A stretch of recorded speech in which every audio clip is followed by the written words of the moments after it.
or a good person like Al Sharpton or Louis Farrakhan. You know the drill. There's one interesting new twist in this latest propaganda barrage, though: fear.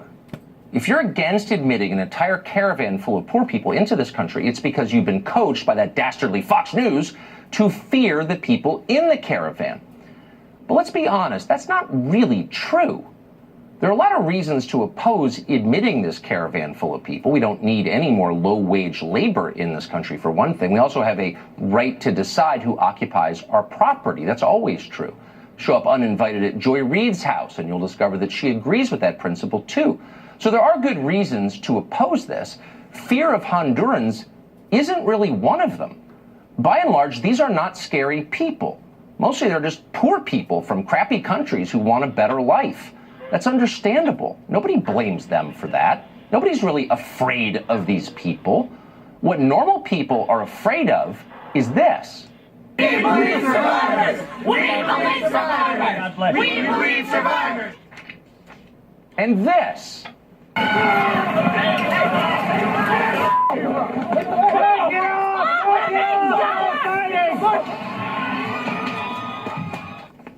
So look closely at those videos. What didn't you see in them? Migrant fruit pickers from Honduras. There weren't any. There wasn't a single impoverished Central American immigrant. The only work boots you saw in those videos were from Brooklyn. They're part of the hipster costume. They're not real. Those were thoroughly American kids, kids with clean fingernails, children of privilege. Those are people with 4-year college degrees. Some of those people teach in colleges. What you just saw was the activist left. That's a group about as diverse as the checkout line at Whole Foods. These are not immigrants. They're far too pampered and decadent to be immigrants. These are homegrown religious extremists who believe in nothing but their own power. Suddenly, people exactly like this hold congressional seats, and they host their own TV shows, and they teach at your kid's school. These are the people worth worrying about. So cool it with the lectures about fear. Listen carefully, cable news geniuses. It's not impoverished peasants from Central America we're afraid of. It's you. Univision anchor Jorge Ramos joins us tonight from southern Mexico at the site of the caravan encampment. Jorge, I'm really glad you're here because I've wanted to ask you this question all day. So in the many times we've spoken, you've explained that immigrants to the United States from Central America are a net addition to our economy. They're America's strength. They make this a much better country. Given that, why isn't Mexico jumping at the chance to absorb these migrants into its economy? Why is it wasting this human capital? Well, the reality, Tucker, is that most of the immigrants that you see behind me, and as a matter of fact, they're not criminals or terrorists or not even immigrants, they're refugees. They don't want to stay here in Mexico. They want to go to the United States. Their plan is just to have a better life in the United States, and they are refugees. So I think we have to treat them with respect. We have to listen to the stories, hear their cases, check the backgrounds, and if they apply for political asylum, go through the process. The reality, Tucker, I understand what you're asking, but the reality is that they don't want to stay in Mexico, where, by the way, in the last 12 years, more than 200,000 people were killed. They don't want to stay here.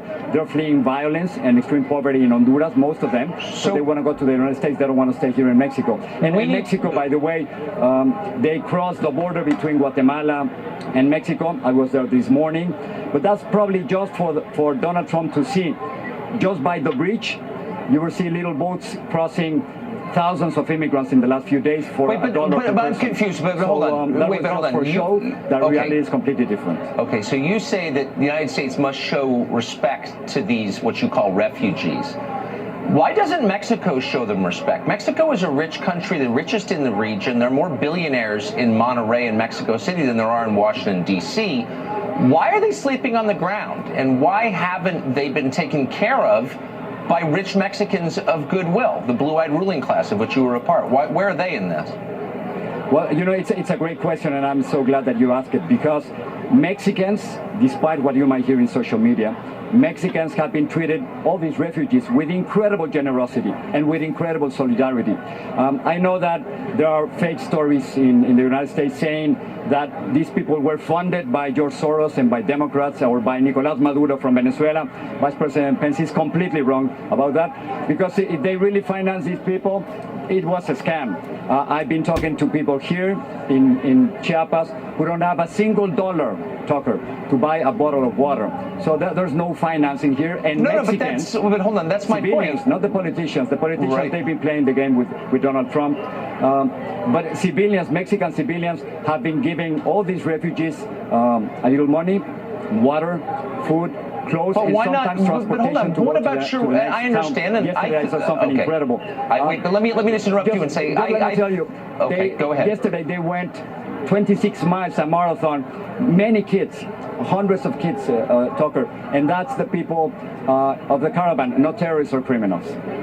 I think most Mexicans are very nice people. I grew up next to Mexico. I always liked them. It's your ruling class I'm asking you about, the people who are some of the richest people in the world who spend the summer in France every year. And again, you're from this group, so you can speak to this.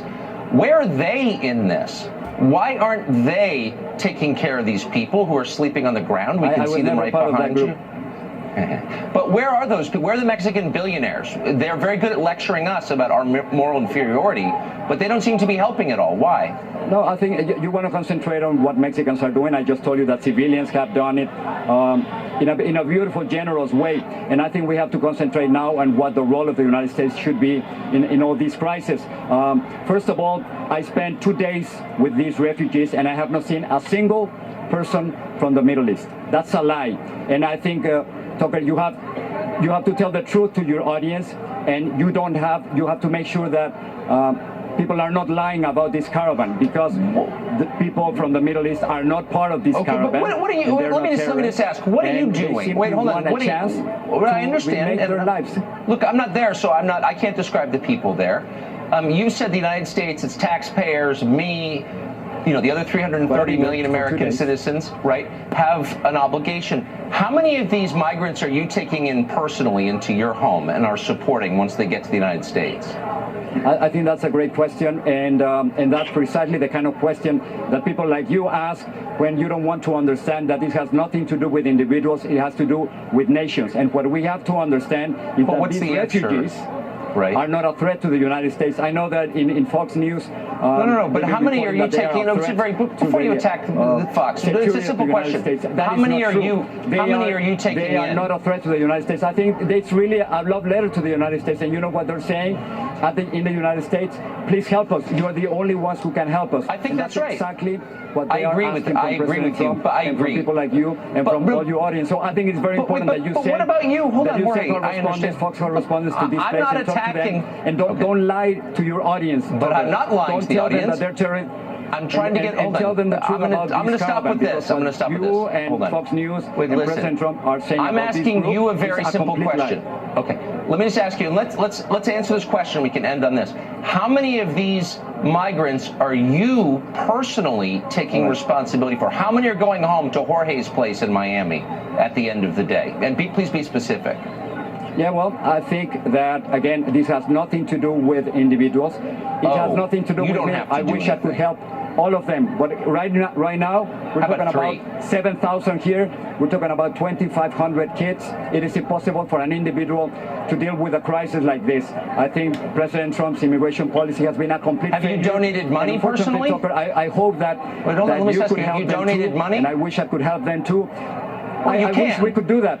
Well, sure I wish we could do something like that. But I bet if your kids were in danger of being raped or being raised in extreme poverty or being threatened with joining Amara or a gang, what would you do? I mean, would you take the risk? I can count on you to do a stand-up next to them, but probably not to help them, I noticed. Okay. Jorge, thank you so much.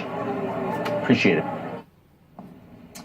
People are very upset about the migrant crisis. Not upset enough to help personally, but upset enough to maybe help. Reed Hume joins us just after the break. Is the midterm a blue wave in the making, or is it not? He's been thinking about it. We'll be right back.